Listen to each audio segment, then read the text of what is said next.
Welcome to the Mandcave, the only podcast hosted by two best friends with nothing in common except their first names. I'm Mandy Kaplan. And I'm Mandy Fabian. Every week we test the limits of our friendship, arguing over movies, books, plays, protests, the latest podcasts, everything that we share different opinions on. Grab a couch, let's get to it. Wait a minute, cut this shit. I don't know why I said protest. Don't give me that look. I don't know. We have a written intro. It's pretty easy. I know. No, but it gets dull. I need to change it up. I don't even like to sit in the same restaurant twice, okay? I want it to feel fresh for everybody who's being so wonderful and listening to this every week. Yeah. Well, I just said on the Top Secret pre-show for Fandy's only that I am under-caffeinated. So I noticed I overcompensated and I sounded like Alvin, Simon, and Theodore. And I was like, welcome to Mandcave. So I'm just going to try to embrace how I really feel. And I don't know. Yeah, I think, and it was weird because it actually was it was almost slow motion. You're doing fine. Don't worry about it. I had a thing this morning I want to share. Yes. My daughter comes downstairs for school and we go outside and I'm getting ready to take her and I take one look at her and I'm like, absolutely not. We are going back in this house. She's like, no, Mom, it's fine. I'm like, your sweatpants, because she wears them all the time. Your sweatpants are dirty. And she's like, they're fine. I'm like, I am not getting in that car and taking you to school. And so we had that whole thing. Yeah. I mean, like smears of things, dirt. We walked outside. I was like, what in God's name? And it's not like I'm a fashion model. My bar is real low. I never tell her what to wear or how to do anything. Right. But I was like, the only thing I demand is that you look clean. That's it. You have piles of clean laundry. You are going to wear something clean. She's so ridiculous. Yeah. Ridiculous. But now, are your girls in this trend of wearing pajama pants out in the world? Okay, no, but the girl that we carpool with is. And every day I'm like, what's going on with her? So she's very trendy and that's what she's doing. She's wearing like these fleece. Yep. The fleece checkered pajama pants. They're very popular. Interesting. And that's a trend I can jump on board with so fast. Of course. Because we know about my love of pajamas. So I dig that people are doing this. And Casey, recently, we ordered him pajamas for camp. And he was like, oh, what about those fleece ones? The checked fleece bottoms. Can we get those? And I said, nice. Are you going to start wearing them not at night like all your friends do? And he was like, yeah. That's so cute. Yeah. I love it. Oh, hey, speaking of ordering new things, check out my shirt. Oh, it says free mom hugs. And the middle of mom is not an O. It's a heart and it's a rainbow. Yes, I'm so excited. I bought Happy Pride. Yeah, Happy Pride. I bought so many Pride shirts. I was like, how do I not have gear all over my house? We got a flag. We got everything. I'm going to get some business out of the way right now because we now have Mandcave Pride merch. So go to mandcave.com/merch and get your Pride wear. Yes, it's really I cool. already Thank ordered. you, Pete Wright. Thank you. Yes. It's amazing. I ordered Abby the sweatshirt because I'm trying to get her to wear, at least clean sweatshirts. Now I have to order new ones for her.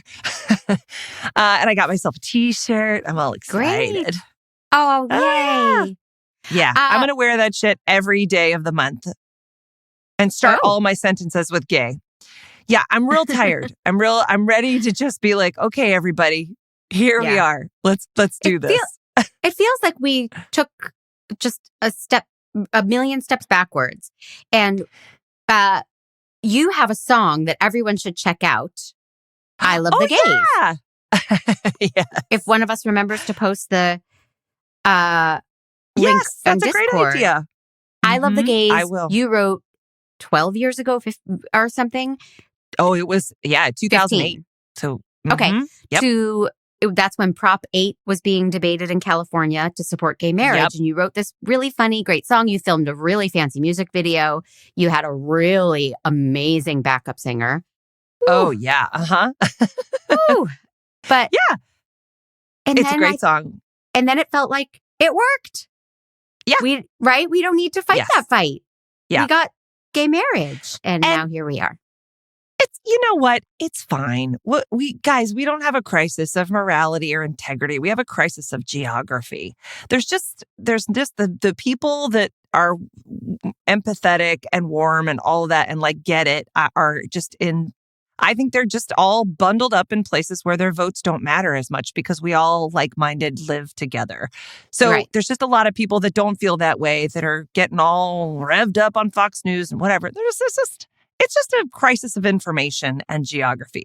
Overall, we're going to be fine. And we have bullies that are just feeling like they're very strong based on what they're seeing in politics. And it's just not true. Like, I don't buy it for a second. There's not as much hate as there is love. It's just that the love is a little quieter. That's all. So, which is why I'm wearing my Pride t-shirts and I'm putting out my flag. And I'm happy to give a hug to anybody who's thinking, they're on the wrong side of the fence. Like, you just need hugs, guys. I went to a Pride parade this weekend. You did? Yes, up in New Paltz, because I was in New York for my college reunion, which was delightful. And we went to the Pride parade, and it's like, maybe I'm trying to decide if it's above Disneyland or second, but definitely happiest place on earth. Oh, people good. Just joyful and hugging and waving and shouting and celebrating and wearing all these fun costumes. And it's just. And having anal sex. I mean, there's so much joy. A lot of blowjobs. Yeah. Yeah. Yeah. But I love that stuff, you know? You love the gays. As do I. Yeah. Yeah. Fun. And then how was the college reunion? It was amazing. It was great. It's funny. I really didn't know a lot of people. Last time I went, there were a lot of people that I was like, oh yeah, I know you. I recognized a lot of faces, but they were not people that I had kept in touch with.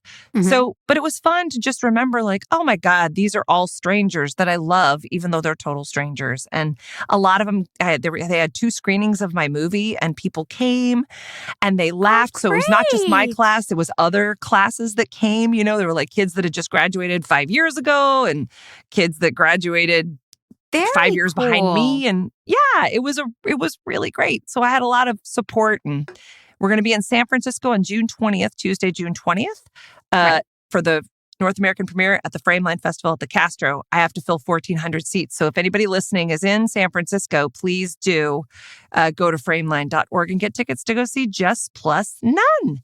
And so I'm excited. It was great. It was just really fun. And it's very stressful being an artist. It's very scary. You're always feeling like you're walking around with no pants on. So to have any moment that you have where you get to watch somebody watch your movie or someone comes and says, oh my God, I loved it. It feels so good. Like that's the whole reason. It's one of the wonderful things about doing it because there's a lot about it that's hard. So it was great. That's great. Congratulations. Yeah, thank you. Yay. Thanks. How about you? Oh, saw 2 more Wizard of Oz's. Oh, that's finally over. But my life has been being a stage mom, which makes me very, very happy. And I was so proud of Casey. But did you teach him to smoke this weekend, or was it next weekend that you guys are doing that? He's teaching me now. Oh, we're working on the smoke rings. Yeah, because you know how kids pick things up so fast; they're little sponges. Yeah. Yeah. You could wear your matching checkered fleece pajama pants and smoke cigarettes together. He's going to love it when I start dressing like him. He's going to love that. Oh, I love it. I'm dying for this to happen. And when we go on the road, can I open for you with my Type 5 that I developed? Yes. And about celery sticks and not wearing pants. Yeah. See, I listen to you. Okay, let's talk about Scamanda. Pete, please play the trailer. Amanda C. Riley is a wife, a mother, a blogger, a teacher, a Christian, and Amanda C. Riley is dying. I remember her saying she's in pain. She couldn't get out of bed. It was heartbreaking. She became an inspiration in her community, among celebrities and survivors across the world. She was putting out this blog like a weekly, couple times a week, and it was really like a soap opera. It was very easy to get sucked into the writing of it. She had very little time to live, 2 beautiful young boys, just making it seem very undeserving. After being diagnosed with cancer, Amanda shared her roller coaster journey on her high-profile blog, catching the eye of thousands and thousands of followers. I just relapsed again. With no treatment, I'll maybe make it 2 to 3 months. That was heart-wrenching, devastating. It was so much back and forth. You're healed, and then you're back, and then you're healed, and then you're back. Terminal miracle, terminal miracle. She went from who knows how long to live. Maybe she could die today, maybe she could die Tuesday. To, oh, she's in Tahoe. And now her biggest problem is that insurance isn't covering the oxygen tank. She's been through all this chemotherapy, can't have kids. All of a sudden, she's dying in 6 months, and she's pregnant. It's like the miracle baby. And it's just like, okay, yeah, it is a miracle. Jesus came into everything. Oh, there are no coincidences. It's all miracles from God. She used her blog to become an influencer before the term even existed. Her devoted followers showered her with love, gifts, and donations to help her get better. So a lot of us did donate money. They, had her on stage and people would come up and give money. I prayed for her every single night, every night. I thought good intentions could save her. Until she caught the attention of an investigative producer. I received an anonymous email. They basically said, there's someone out there you need to know about. And if you could do anything about it, you should. There were links to a blog written by a woman named Amanda C. Riley. I'm reading it over and over and things aren't adding up. Something's just not right. Sparking a 7-year-long investigation. I'd been on a lot of search warrants. She was a really cool cat. She's sitting on the couch just chatting. I thought, you are high as hell right now, girl. And I sat just directly across from her and she says, oh, so you're Martinez. I go, I am. Nice to meet you. I was like, wait, what? Like, this is crazy. Like, tell me this is not true. This is nuts. I received a notification from the Department of Justice. It was shocking to say the least. I'm Charlie Webster. Listen to Scamanda now, wherever you get your podcasts.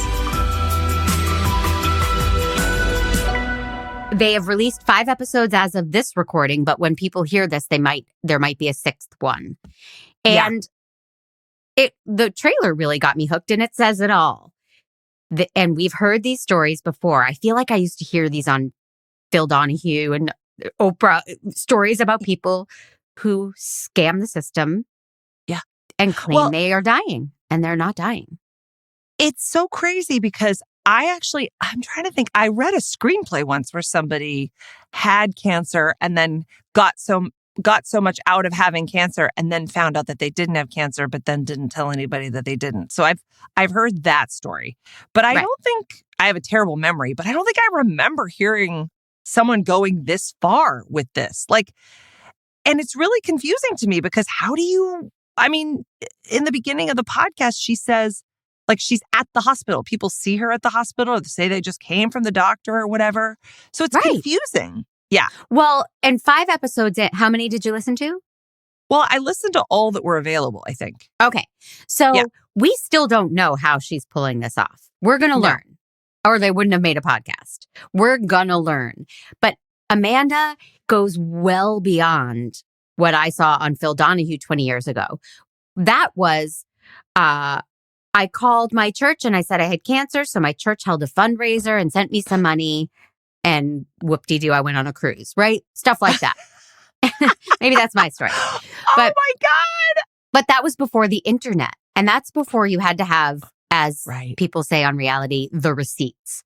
So this woman, Amanda C. Riley, is creating somehow, she's uploading pictures of her connected to machines in the hospital. I'm thinking we're going to learn a Photoshop master. And I'm thinking we're going to learn that she is taking all of her very detailed chemo stories and treatment stories and cancer stories. I think we're going to learn she's just pulling them from the internet and posting them as her own, because she goes into detail. Oh, yeah. Which is where I keep thinking she's going to get screwed up.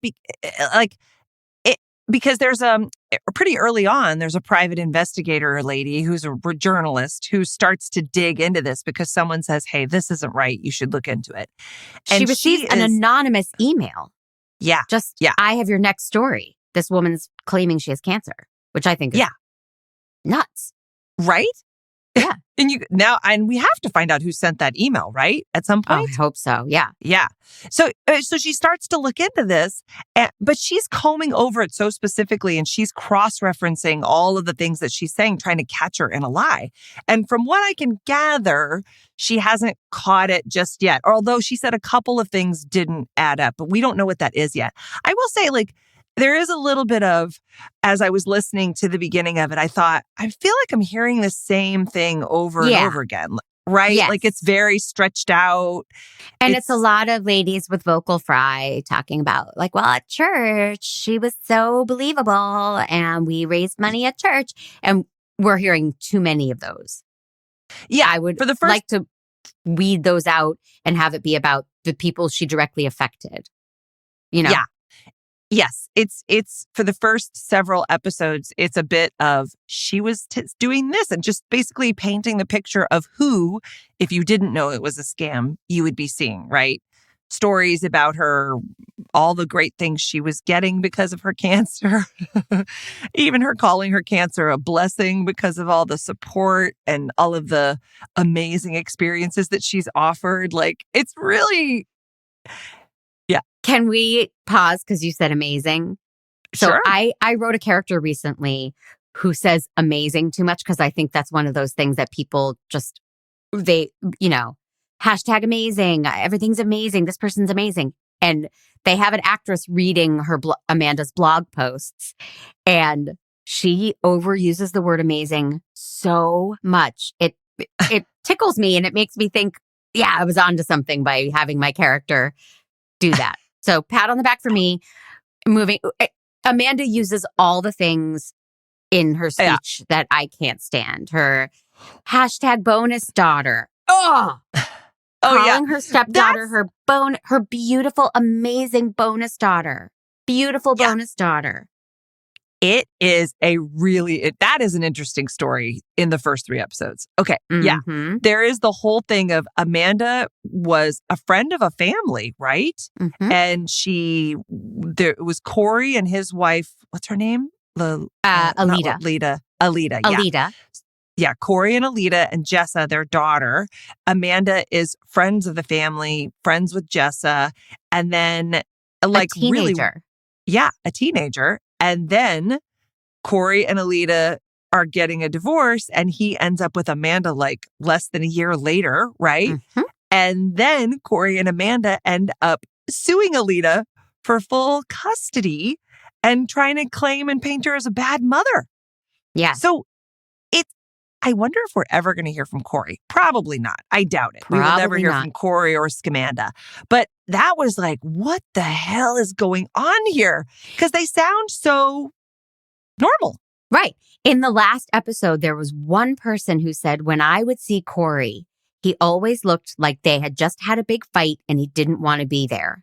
Right. And that's the first time you hear about that. Yes. Other than that, somebody says, I think Corey's in on this. I think he's complicit. Yeah. Mm-hmm. Pete, edit that out. I'm just kidding. But it's interesting. It is the first time we hear that maybe the cracks are beginning to show between Corey and Amanda. Yeah. And she, in episode 3, I think, collapses in church and gets raced to the hospital. In front of the whole congregation. So everybody's terrified for her. She is saying, it's terminal, it's back, I'm dying, I only have months to live. Yeah. And one thing people point out is, but you look really good. You look healthy. You haven't lost any weight. You don't look frail. She posts all these pictures of her hooked up to the chemo machines, but looks great. And people keep saying that, even though they knew she was sick, they felt terrible for her. They were jumping on meal trains and having fundraisers and giving her first class tickets to New York. Hashtag blessed. Her blog makes me cringe. With all the money and all the things she's getting. Broadway show tickets, even though she's allegedly on a new trial in New York City for a new drug that's going to devastate my body. Here I am at Wicked getting backstage access. #blessed. And who sees this? She must have read this on somebody else's blog. Like, how did she even get this idea? Like, how does that, have you ever had oh my God, maybe I could, have you ever had anything like this, even like as an evil thought that crossed your mind? Every day. Like, wait a second. I know, tell me. This not specifically? This evil. No, not this evil. This is Munchausen. This is really sick stuff. No. I thought maybe she was making herself sick, you know? Well, that could be. I think that's part of Munchausen, but I don't think so. I think I lie to get what I want if I need to return something I've already used and I claim I never used it, right? I'll do that. Sure. I get late fees reversed by saying I was out of town when I got the bill and I couldn't pay it. And could you just reverse this late fee for me just this once? I'll do that.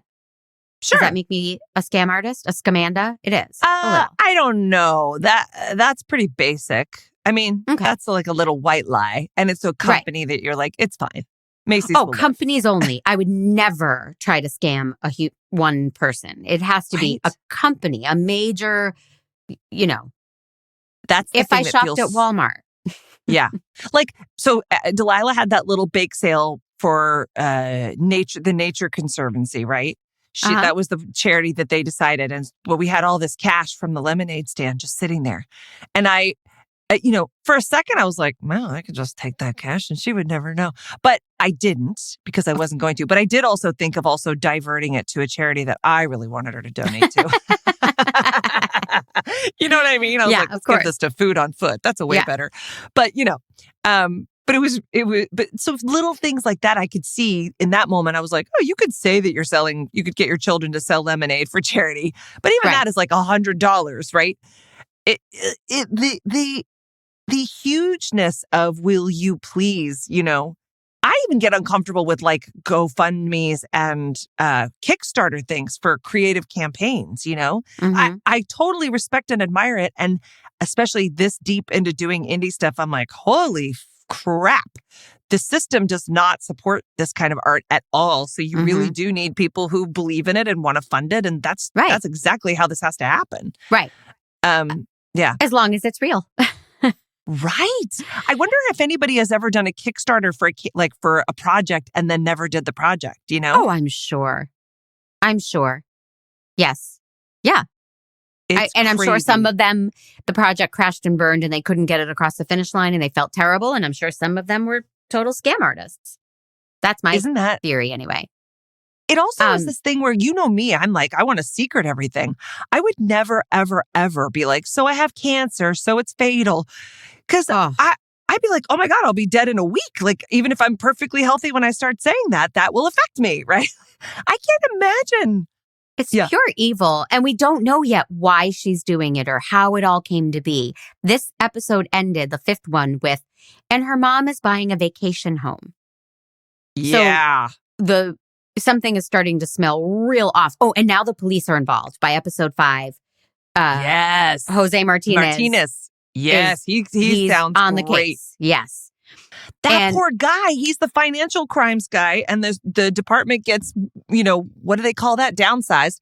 So he's one guy handling all of the cases for San Jose. Like, that's a big area. And he says we can't be honest about it and tell anyone that it's a one-man department because then everyone will try and pull off financial crimes because they know no one's watching. So they claim they have a bigger department. He has since retired and I don't know what's going on with the department now. But that was fascinating. And he and Nancy, the journalist, the investigative journalist, are working together, piecing this together. And they are finding things like she claims, oh, I was at the hospital. I was doing an 8-hour chemo treatment and I'm making that up a bit. Yeah. And then they call the hospital and they say, we'd like to ask about your 8-hour chemo treatments. And the hospital says, we don't do those. That doesn't exist. So they are learning little things that she's faking. But she was at the hospital. she bumped into a friend there. And the friend was like, what are you doing here? She's like, oh, I'm just finishing chemo. So yeah. How is she doing this? How is she doing it? And because of HIPAA laws, right? Right. They can't ask anything. They can't ask if she's a patient there. They can't ask about any of the medical treatment that she's had. They would take hungry HIPAA laws. Yeah. It's so fascinating. I'm like, how is she? I keep thinking, is she getting plastic surgery and playing it off as, trying to say that she's there for cancer stuff? Like, how is she managing? It's not like, I mean, look, I've been in cancer wards. I'm sure you have too. It's not the happiest place on earth. You would be questioned. You don't just walk in and not have an appointment and not need to be there and someone doesn't notice you. Right. It's not a place you just hang out. Right. So what the hell is she doing there? And I'm realizing as I'm saying this, how did I not put these two things together? This happened on The Real Housewives of Orange County, where one of the women was dating this guy. His name was Brooks. And Brooks had cancer. And, Brooks was, posting, going for my treatments today. And the housewife who was with him was devastated. My boyfriend has cancer. We're fighting. This is terrible. And he's opting not to do chemo. He's going to go to a naturopath instead.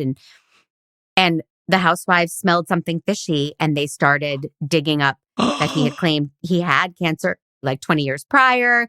But now he doesn't have cancer and he's lying for the attention. And they were saying to the housewife, to the girlfriend, they were saying, Vicky, show us his medical records, show us his doctors, show us something so we can believe and support that he has cancer. Right. And Vicky was like, well, I don't have any of that. He doesn't want that. How dare you not believe me? How dare you not believe him? So no one knows to this day if Vicky was complicit. It's my guess that she suspected but was too embarrassed to say, oh yeah, we're faking cancer. So she finally got rid of him. But the housewives got to the bottom of it. They didn't need no Nancy or Officer Martinez. They dragged it out and Andy Cohen dragged it out of this guy. Whoa. It was interesting. I can't quite remember how it all ended. Well, he's like, well, maybe I misspoke that my cancer had returned or so, like he had to admit he was a full-blown liar. It was weird. I wonder if his real name was Brooks, because that sounds fake. You know what I mean? I think that's definitely. I love that there's that scandal, and then there's the scandal that you just revealed that you also watched The Real Housewives of Orange County. So, like, how many Real Housewives? This is coming out today on this show. This whole thing was set up so I can confront you. How many Real Housewives do you watch? And be honest, because I'll look into it. Yes, I watch Beverly Hills. Okay. And I have dipped in and out of Orange County. Sure. And I've dipped in and out of New York. Okay. All right. Okay. More than I thought, but less than But when there's a big scandal that I see on the news, then I want to go back and watch it. And that thing was a huge scandal with Brooks and does he have cancer? And it was not as big as Scandoval, but it was big. It's funny, the milestones in our lives, right? Right. I remember the day I found out about Scandoval. Yeah, there was September 11th, and then there was Scandoval. Yeah. But we don't know her end game. We don't know how she's pulling it off, which I'm enjoying. I got to know how she's doing all of this. And she's clearly a mastermind. And now the cracks are starting to show. And they have been scamming this lovely woman named Mahasti, who is their childcare provider. And they get free childcare. And then they call her in the middle of the night and say, can you come pick me up and take me over here? And can you give us money to this woman who has devoted her life to taking care of children and their children? It's disgusting. Oh, bury the lead. Amanda claims that she's dying. She's only got a couple months to live. Mm-hmm. And then she gets pregnant with a hashtag miracle baby, and the hashtag pregnancy reverses her cancer. That's what she said. The pregnancy is reversing the disease. That's right. Yes. Mm-hmm. And then she gets pregnant again. Yeah. Yeah. And she calls off the chemo because it might hurt her hashtag miracle baby. So even if she had cancer, I would hate her, by the way, because I can't handle all these hashtags and all these amazings and miracles and bonus daughters and yeah, that's the real disease. Yeah. But so she's claiming that these are miracle babies that save her from dying of cancer.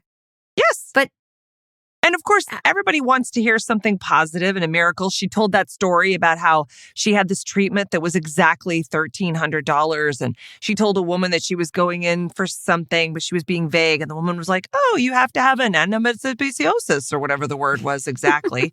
And then she said she walked out of there and she had an envelope filled with like $1,300 cash exactly. And it was a miracle, you know. And of course, people love this stuff. Everybody wants to believe in miracles, especially around cancer. Everybody wants those stories to be them. So when you hear that she gets pregnant and has a healthy baby, it's like, oh, it's possible. It's, you know, I mean, that's the thing that's really like, oh, God. It's cringy. It's you know, despicable. Yeah. But I'm really still kind of dying to know, like, what is in your brain when you go that far with a lie and you've got, you know, you're so deep into it. Like, what part of you allows you to do that? You know, we've met a lot of scam artists and the things that we've covered, right? The inventing Anna, like the Anna woman. I got that for her. She was like, this is just an unfair system. I mean, she was a liar and a horrible person, but she was also, there was a part of her that I believed was also trying to get some justice, that it was unfair that someone as savvy and smart and good at business as she is would have to suffer because she didn't have the access to the funds and all that. So she basically uses rich people to try to build her dream, which is dishonest, and she had to go to jail. Yeah. But at least I thought her intentions were at least like, she's not wrong. Like sometimes you have to look at the structure and go like, yeah, this is kind of fucked up. Why not her? Why can't she just take some of this money and, you know? Right. But this is like, well, you're not breaking a system. You're just lying to people. Like, I wonder if in her brain somehow she's like, I'm giving them hope. I'm showing them, I'm giving them good stories. And and a lot of people do say in this podcast, they say like, it made me feel so good. It gave me a sense of purpose. I loved taking care of her kids. I loved helping this family. Right. Even though it's all a lie. And maybe she can justify it to herself that way, but it is all for self-gain. And it is to use cancer. So many of these people would say, well, I knew what she was going through because I had just lost my dad to cancer. Right? So she's using people's emotions, and it's awful what she's doing to these people. Okay, and also you're a planner, right? You like to know how things are going to go. I mean, can you imagine? I look at this and I go, okay, so maybe you get away with a few lies, but what is your end game here? At some point, they're going to go, well, you haven't died yet. Like, but then again, cancer is kind of one of those things that's so scary and taboo. And they talk about this in the podcast. Nobody wants to touch it. You don't, even if a person is perfectly healthy, you certainly don't go, shouldn't you look sicker? Like, you're not supposed to be cynical about that. If somebody says they have cancer, it's just like, it's like somebody saying, I'm the new son of Christ, or I'm a prophet. If you're a Latter-day Saint, right? If you go, no, God's talking to me, there's a certain kind of like, well, we're not going to doubt that because you wouldn't lie about something like that. Oh, well, au contraire. Many, many have. Well, this brings up one story. They tell the story of this older couple that befriended Amanda and Corey, or maybe it was Amanda and Corey, I think. It was. And they tell the story, and she came over to my house and jumped in my pool and had a little Band-Aid on the back of her neck. And I said, oh, what's going on? And she said, well, I have cancer and I just had to have all the fluid drained from my brain. Today, I just came from the hospital. And I had this teeny tiny little Band-Aid on the back of my neck from it. And this woman, Lisa, smelled something really fishy, which is the second time I've used that phrase. So I'm going to stop. And she called an oncology nurse that she knows and said, hey, my friend, or if someone had fluid drained from their brain, could they come to my house and jump in my pool right after? And this oncology nurse was basically gobsmacked. She was like, no, that's impossible. And there would not be a teeny tiny Band-Aid. Right. And she would not be jumping in your pool. That is not a thing. And this woman basically understood, oh, this person's lying about having cancer. I'm cutting her out of my life entirely. did so. Then we find out that was 2 years before Amanda started her big blog admitting she has cancer and trying to get the attention and the money. So this was a dry run for Amanda back then, or something she's been doing for a while and scamming maybe just a few people here and there and getting some free shit. And to hear this woman talk, and then they dropped it at the end, that was 2 years prior to her official cancer diagnosis. That was crazy. Now, I thought, so she already had the baby, right? Because, are you sure? Because didn't she call her? Because she stopped talking to her, and then Amanda called and called and called and called and said, I'm pregnant. Right. Right? Right. So wasn't that that was 2 years before the blog, but wasn't that around the time of the first baby? I can't remember the timeline. But in any case, yeah. Yeah. I don't want to misspeak, but she also lied about going to Stanford, right? Didn't she say she went to Stanford? And isn't that how they connected? That she was currently going. She was putting herself through college, right? Yeah. And I think she called and was like, she had somebody who could also check that out. Nancy called, right? Or Lisa did. Yeah. Yes, Lisa called. Nancy's the investigative journalist, and Lisa's that friend that cut her out entirely. Yeah. And she was just so disgusted. Yes, which was great. But, Oh, man. Yeah. And Amanda, when she finds out that someone's onto her, she starts to scramble like a rat a little bit, right? Like, so the detective goes to the church to talk to them about it. And the preacher is like, we're not going to go up to her. And she says she has cancer. She has cancer. She's a child of Jesus, right? And then the detective walks away knowing, okay, so now Amanda's going to know that I'm looking into her. And she drops off a big stack of medications that she's on, like a folder to just be like, hey, I'm on all these. Yeah. Right. Yep. Interesting choice for someone who's battling cancer to take the time to print these out and just through this hearsay, I hear a detective is looking into me. I'm going to go ahead and make sure this detective knows I'm legit. Funny priority for someone who's actually dying of cancer, don't you think? Terminal. Miracle. Yes. Well, I want to ask you, this was not triggering. That's not the right word, but it made me think of those times in my life when I have had friends who are very selective with their truth. And have you had those people in your life? And I always wonder, to what end? You're my friend. Yep. So let's, hypothetically, something I'm talking about is, we'll call her Michelle. Michelle goes out on a date and bangs the heck out of this guy and comes home, and you call Michelle and she says, oh, I banged the heck out of this guy. And then when I call, she says, it was okay. I didn't really like him. It didn't work out. But we get different versions of the truth, right? So maybe she knows the guy isn't calling her back, so she's embarrassed and doesn't want to tell me that I slept with him. So she's just leaving that part out, but she told you the truth. And and I marvel at those people, and they've been in my life. I can just rattle off a list of them that I won't, but sure. Yeah. And how do you keep track? How do you keep track of who you've told what to? Well, I have been one of those people. I know you have in the past. Yeah, absolutely. It was a lifelong battle of mine since high school. And I know exactly why people do it. And I have great empathy for them because it's a shitty way to live. And it's all about being afraid and being ashamed. And you are so desperate that you're going to come off as bad as you actually feel inside, that you are trying to create a narrative with other people so that they won't think you're as terrible as you think you are. Like, that's really what it's about. It's never because it's like you're scared that other people are going to judge you and you hate yourself. So you're making up shit because it's almost a reality that you want to be true. And also, it's a little bit like, you know how when you need advice, there came to be a point in my life where I was like, okay, I know what my answer is for me based on who I'm going to for advice. Right? Yeah. Like that's true for everybody. Yeah. Look, because different people are going to have very different perspectives on things for sure.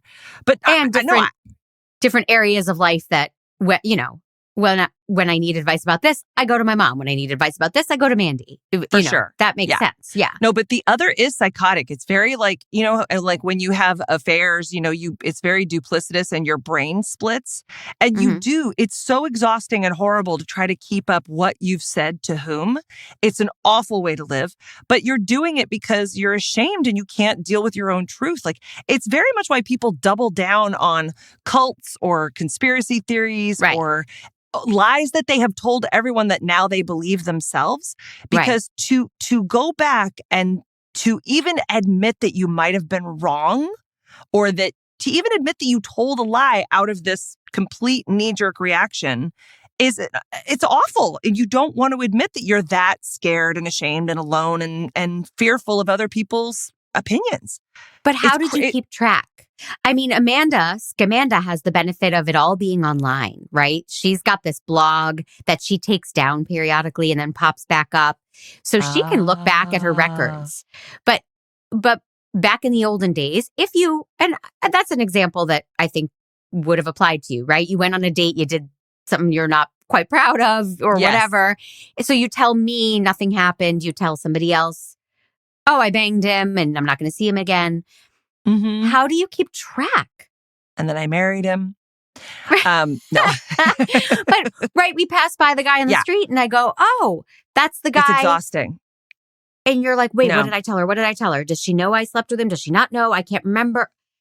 Oh, I think, when you're doing it so much, there's a part of you that does keep track of that. And again, if you are doubling down on a lie, sometimes you get past it and you go, I don't remember if that's true or not, because I said it to so many people. You know what I mean?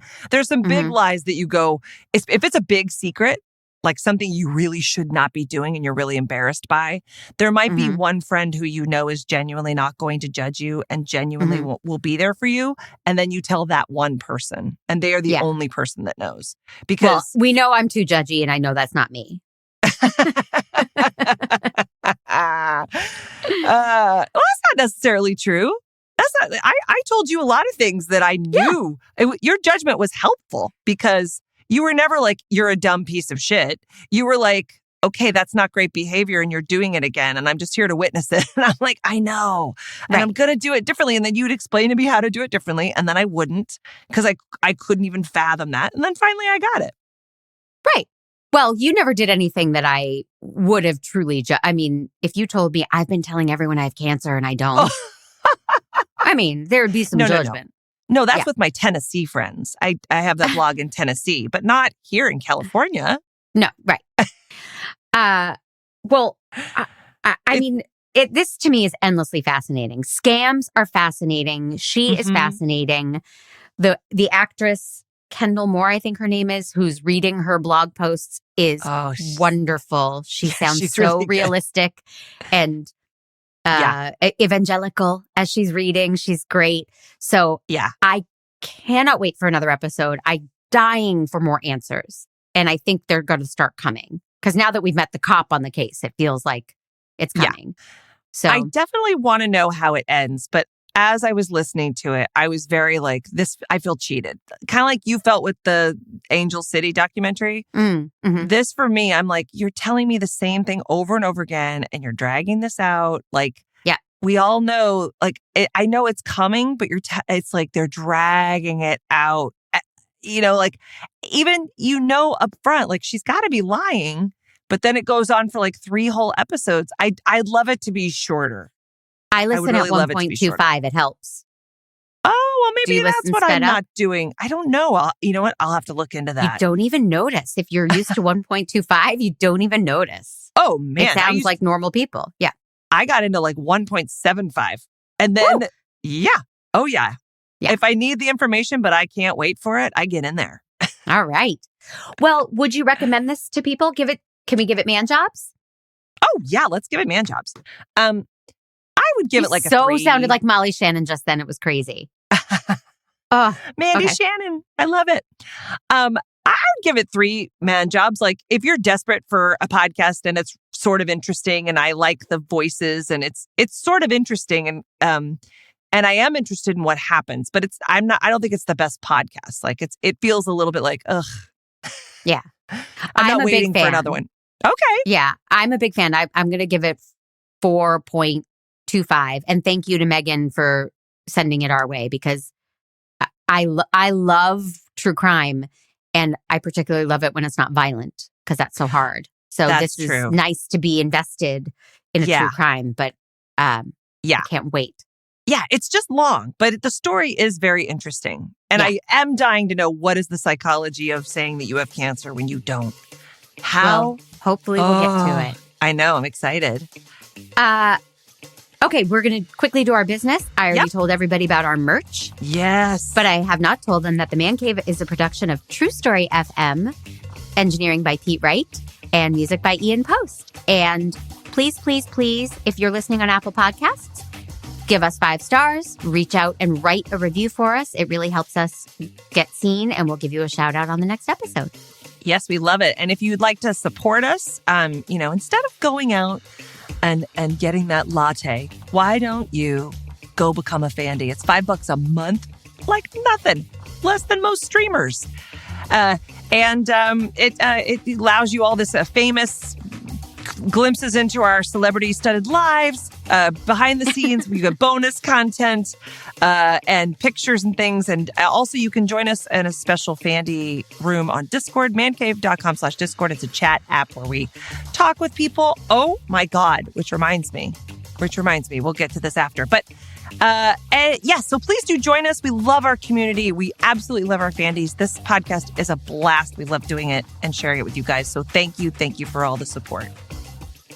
Yes. Okay. There is something that we have neglected to do, and I'm getting to it right now. Right now. Yes. She's thumbing on her phone. Guys, there was a bad date story on Discord that we didn't share. Yes. Yes. Oh, you're good. Yes. Good catch. Good catch. Well, Back to our episode, Bad Dates, the Jamila Jamil podcast. Go. Yeah. Should I wait? Should I wait and do this for the next one? No. Should we do it now? Okay. Yes. All right. We're going to do it right now. And I love that he said it doesn't have to be anonymous. That made me happy. I know. Oh, it was so, so good. It was Curtis, who's one of our favorite Fandys. And okay, so here's his bad date story. Met a guy through a dating site, but when we met in person, he indicated that he actually had seen me at my work, at a bank, and had often hung around just to watch me. I had not told him where I worked. He then kept asking me to come and sit in his lap several times during the date. And when we left, he wanted me to go into the bushes with him to, quote, finish the date right. Shockingly, I did not take him up on this invitation, nor his request for a second date. And I believe I responded on Discord the same way. Dad. Yeah. Oh, stop it. Oh, Curtis, thank you for sharing that amazing story. I love stories like that when they're not like with a harmful ending, like when somebody come on over and sit on my lap to finish this date right. Who would ask for a lap sit on a first date? Ugh. I will say I have been on dates. I was on a date. I will not mention with whom, but where seriously all through the date, the guy was asking if we were going to have sex later. Oh, and that's sweet. Is just nothing less sexy than somebody asking you for a full hour and a half if we're going to have sex later. And I'm pretty sure my response was, well, absolutely not if you keep asking me if we're going to have sex later. That's probably not going to happen. Yeah. I mean, I'm glad he was into it, though. You know, like that's part of you definitely want people. You should just be flattered. Okay. No, politically incorrect. Okay. So I wanted to do a game about criminals and scam artists, and I just couldn't come up with it because I couldn't do it. And then I realized a couple of weeks ago, we had dinner with a new couple, like a new friends, Lara and David, and they are delightful. And they said, well, we love to play games. And we said, well, we love to play games. And they had never played Celebrity. So we got to teach them Celebrity and play Celebrity, which I have not played in years and years. You and I used to play it all the time. So loved it. We are going to play the phone version, which is Ellen DeGeneres' app called Heads Up. And you have not played this? Have you not played Heads Up? Because you didn't have it on your phone. Oh, okay. Well, so here's I how it's going downloaded to work. it. Okay. So I just opened the app, as everyone might have just heard. And then I'm going to pick the topic, accents and impressions. And I'm going to hold it like this so you can't see it and give to you. And you're going to guess this round. And then you're going to do the same to me. And you can pick whatever topic you want. All right? Wonderful. Yes. Here we go. This is our game. I'm so excited because I love celebrities so much. And I love Heads Up. And I love your only Fandy's phone case. Oh, yeah. Place on forehead. Get ready. 3, 2, 1. Yes. Okay. Oh, Luke. You are so wise, you are, Luke. Yoda. You are a Jedi. Yoda. I am also with Luke Skywalker. R2-D2? No, I am his tall, skinny friend. Mm-hmm. Okay. Oh, this is one of the boroughs of New York. Up top. The Bronx. Yes. Yeah. You tickle me. La la la la la la la la. Tickle me I'm Elmo. on Sesame Street. Yes. Tickle me Elmo. Brah, let's go hit the raves. It's Keanu Reeves, right? No, it's like a generic surfer, term. generic valley, beach dude. Okay. Yes. Oh, you are one of these because you come from Austin. Oh, Texan. Oui, monsieur. I have this kind of accent. Like, totally? What kind of accent is that? Oh, it's so intense. Let's see how many I got. I love this. Or how many you got, excuse me. It's all about you. 8. 8. Hey, that's the one good. I didn't get to was Transylvanian, and I would have enjoyed that very much. Okay. So now you pick a topic. Okay. And you do it to me.